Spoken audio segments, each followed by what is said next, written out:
පින්වත්නි බුදුරජාණන් වහන්සේ නැකත කියන එක යොදා ගන්න ක්‍රමයක් කිව්වා. හැමදාම වුණත් හොඳයි.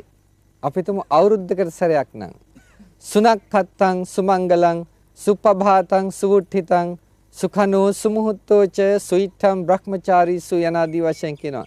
හොඳට නැකත් තියෙනවා සුනක්ඛත්තං සුමංගලං හොඳට මංගල සම්මතයි සුප්පභාතං හොඳ උදයක් සුඛනෝ හොඳ ක්ෂණයක් සුමුහුත්තෝච හොඳ මුහුර්තයක් සුයිත්තම් බ්‍රහ්මචාරීසු සිල්වත් බ්‍රහ්මචාරීන් උදෙසා යම් කිසි දවසක් අවදි වුණා නම් දන් දෙන්නට ඕනේ කියලා යම් දවසක එදා දවස තමයි හොඳට නැකත් තියෙන දවසක් කිව්වේ. හොඳයි සිංහල අවුරුදු දවස ආපු ආවේ සූර්යයා මීන රාශියෙන් මේෂ රාශියට සංක්‍රමණය වෙන දවසයි කියලා කියනවනේ.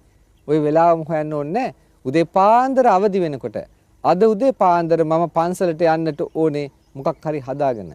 හොඳට උදේ පාන්දර තෙරුවන් නැමදලා වන්දනා කළා පිරිත් ටිකක් කියලා තමන් පිරිසිදු පුද්ගලයෙක් වෙලා කිරිබත් ටිකක් හදාගෙන කැවුම් ටිකක් හදාගෙන යන්න පන්සලට.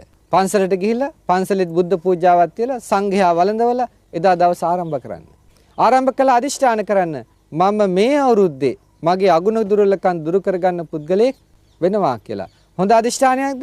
ඔව් අවුරුදු දවසකට පිරිසිදු අදිෂ්ඨානයක් කරන්න උදේ පාන්දර. ඒක තමයි අවුරුද්ද කියලා කියන්නේ.